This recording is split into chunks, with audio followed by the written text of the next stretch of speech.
isa sa pinakamagandang private guest house na napuntahan ko dito sa may Calatagan, Batangas. Beachfront area siya, kaya kapag high tide ay pwedeng-pwede kang mag-swimming sa mismong tapat lang ng bahay. Pero kapag low tide, eto, as in, wala talagang katubig-tubig. Matagal na namin planong magkakapatid ang magkaroon ng family bonding. Finally, eto, at nakumpleto ang buong pamilya. Kaya mga kapatid, samahan nyo kami at sabay-sabay tayong magpakasaya dito sa Awu Private Guest House na matatagpuan sa Calatagan, Batangas.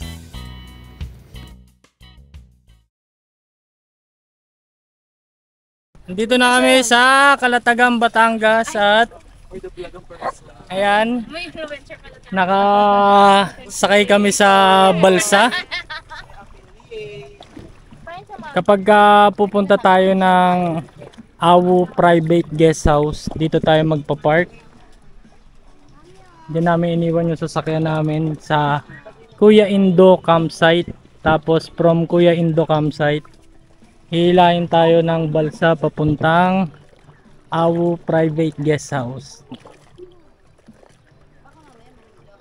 Balitaan ko kayo mamaya mga kapatid kapag nandun na kami. Dito na tayo sa may Awu Guest House. After ng 5 minutes siguro na balsa, dito tayo dadalhin. Tapos eto, dito pwede kayo mag-pitch ng tent. Ayan yung tent namin. Tapos ito yung bahay. Kasi may balsa ron. Ayan sila mga nag-i-enjoy. High tide pa kasi mga kapatid, pero mamaya pag low tide daw hanggang dun. Hanggang dun. Medyo mababaw na. Ayan sila mama, sila papa, mga kapatid. Si mami. Ayan. Magsiset up lang muna ako ng mga pang-camping namin. Tapos ituturo ko kayo dito sa may buong private property ng Awu Guest House. Ito mga kapatid, at katatapos ko lang mag-ayos ng tent. Pahinga muna tayo saglit, tapos kakain tayo ng lunch. Pahinga muna, relax lang, at napakaganda rito mga kapatid. Napaka simple, tapos probinsya feels, tapos napakalinis, ayos. Ito yung loob ng kitchen area nila rito. Kapag nag-rent kayo rito, meron ng included na gas stove, tapos mga cooking utensils. Tapos kapag may kulang pa, pwede kayong manghiram sa caretaker or yung may-ari kapag nandito. Tapos dito sa may unahan, ayan si Libert. Pwede kayong matulog rito kasi may foam din, tapos may fan. Fan room lang to mga kapatid ah. Tapos ito yung loob.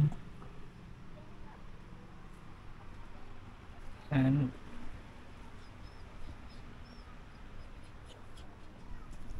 Yeah. Isang buong bahay yung i-rent nyo, tapos sa inyo lang lahat. Tapos paglabas mo ng bahay, ayan na yung dagat.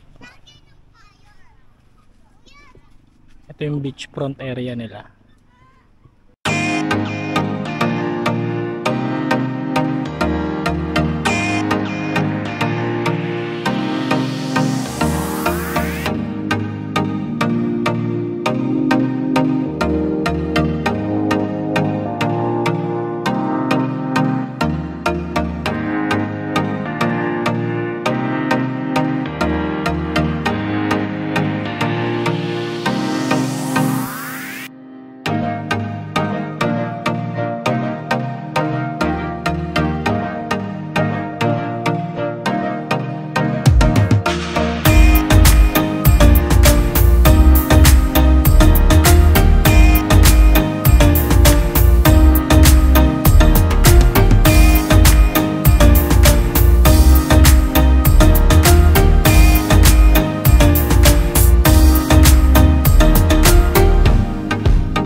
Magandang hapon mga kapatid. Kagising ko lang. Then ngayon ay 5:45 PM pero medyo may liwanag pa and umaambon. Yung nasa pagitan ng ulan at ambon. Kaya naglagay ako ng extra na pangbubong. Pero hindi naman ganun kahangin. Maganda rito sa Awo Private Guest House kasi totally marerelax ka. Yun nga lang, expect mo na talaga yung gantong senaryo. Ayan. Kapag dito ka kasi sa Calatagan, Batangas, automatic yan kapag nag-low tide. Talagang as in, hindi ka na makakalangoy. Ang balik raw ng high tide dito, as per dun sa kausap ko dito sa guest house, ay 10 PM hanggang kinabukasan na yun ng 12 noon. Kaya kung papansinin nyo kanina nung dumating kami around 11 AM, meron pang tubig dito at nakalangoy pa yung mga bata. Pero ngayon kung nakikita nyo, as in low tide na talaga. Maya maya mga kapatid ay mag-aasikaso na tayo ng for dinner, tutulong tayo. Bali ang kasama natin yung mga kapatid ko, tapos si mama saka si papa. First time nila nag-outing at dito yung napili namin sa Calatagan, Batangas sa Awo Guest House. At eto, tumigil na ang ambon at kasama ko mga chikiting, si JJ, si Kuya at si Ate. Saan tayo pupunta? Samahan ko kayo. Tara na. Anong kukunin natin? May nakuha na kami crab. Saan? Ito maliit. Buhay. Ano yung malaki na yan? Patay. Napukpok. Tara. Ay ka na. Dito mga kapatid, at sasamahan ko lang itong mga bata na manguha ng kung ano-ano rito. Grabe kapag low tide talaga dito. Pwede mo nang lakarin hanggang dun. Tapos napaka-presko na ng hangin dito mga kapatid. Mahangin siya, tas malamig. Tas ito yung itsura niya sa malayo. Ito, yan yung sinasabi ko sa inyo na isa pang guest house. Mag-anak yung may-ari. Tas dito kami sa isa. Tas hanggang dun. Tapos dun yung campsite ni Kuya Indo kung saan nagpark kami. Kapag low tide, kayang-kaya mong lakarin. Siguro around 5 minutes lang. Balikan natin itong mga bata. Kanina may nakita akong maliit na octopus eh. Octopus? Kami meron din. Octopus? Yung sea urchin. Paano ko mapapatay yun? Na, papatayin niya ako pag bulapit ako doon. Saan? May masama doon pag yung kaiba ng shark. Wala na kasi. Yung iba, yung parang nakikita ko sa TikTok. TikTok? Nagtitiktok ka ba? O paano nga yung TikTok? Sige nga. Nakikita ko lagi yung monsters na bago. Monster? Na shark. May naintindihan ba kayo? Kita niyo yun? Nakikita. Hindi naman ako nagtitiktok eh. Ikaw lang. Nagkikita ko dati da. Si ate. Ayan o, tiktokers. Nakikita yun po bagong sharks doon. Yung bago. Maliit Yung na. shark. Ito dalawang slipet. Kaso maliit lang. Ano yun ako? Doon din pala maraming mangrove. Ay, ate. Ayun, doon marami ring mangrove pala. Ayun, ang dami yung lalaki. Wala tayo. Ayan, lalaki tuloy. Ang liliit nagtatakbo kaso hindi yata siya kita sa camera eh. Kapag lumalapit kasi kami, bigla silang pumapasok sa butas. Ito, ang dami. Wala na, nagpasukan na.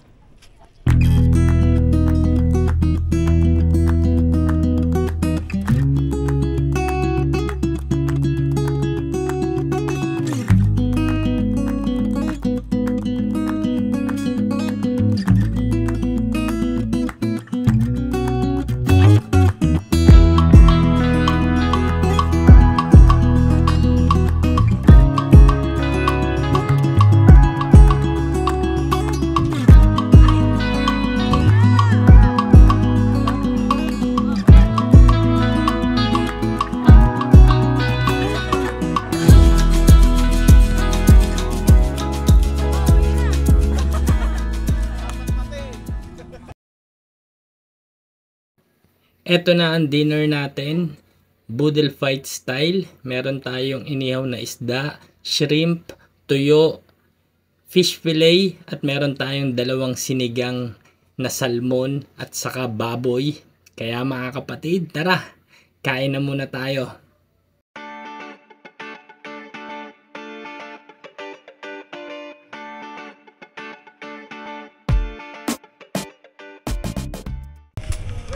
After namin mag-dinner, ito yung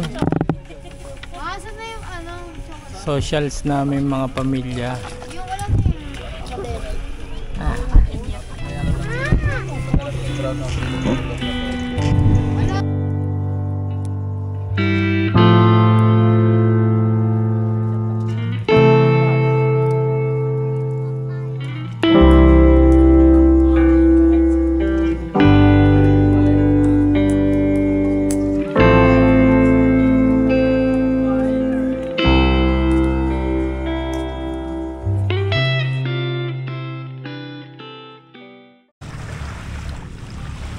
Good morning mga kapatid. Time check tayo, 7:30 AM. Kaya gising ko lang. Ang mga bata buhay na. Timpla lang muna tayo ng kape mga kapatid.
Luto muna tayo mga kapatid ng brunch natin.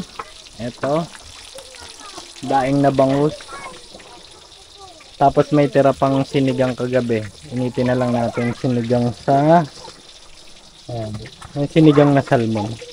Tapos yung mga sila mama, sila papa sa akin mga kapatid ko is nagpunta ng island hopping. Kaya kami na lang ang natira rito.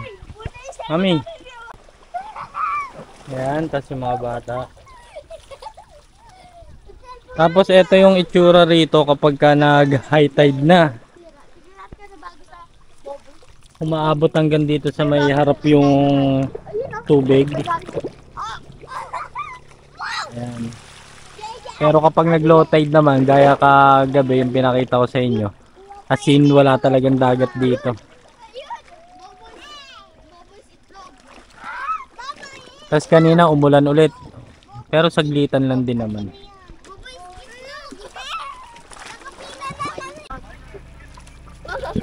You know, si Jewel. Si Jewel na mahihain sa camera. Si Jenica, Matthew, May kakala. as kuya. After nila ng island hopping, kumain kami ng brunch. Tapos, ayan na. Oh, ayan na yung mga bata, tuwan-tuwa. Si JJ, pahinga na. Tapos kung titignan nyo, bumaba na rin. Low tide na ulit. Ito at pauwi na kami. Time check tayo, 1 PM ng tanghali. Yung iba sasakay na ng balsa papunta ron sa Kuya Indo campsite kung saan nagpark kami ng sasakyan. And then kami maglalakad na lang kami kasi kaya naman siyang lakarin.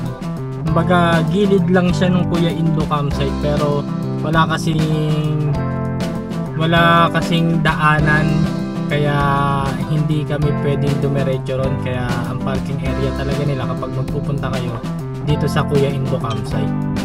Tapos all in all, goods naman, nag-enjoy yung pamilya, especially yung mga bata. And first time namin na magkaroon ng gantong trip na kasama yung buong kapatid, mga pamangkin, tas sila mama sa sila papa. All in all, nakaka-relax yung lugar. Yun nga lang, since nasa Kalatagan tayo, kapag nag-low tide talaga, as in, kita naman sa video na talagang totally wala ng tubig yung harapan. Tapos nung umaga, high tide, kaya sa may mismong beach front, may dagat na, may tubig na, kaya mas masarap ng lumangoy. Tapos umulan din kanina, kaya medyo nakaka-relax lumangoy, walang init. At the same time, ang ganda kasi na, para sa akin, ang ganda kasi nung vibe kapag umuulan. All in all mga kapatid, recommendable tong Awu Guest House, and napakabait ng staff, especially kay Ate Joanne, pati sa asawa niya, saka sa kapatid niya.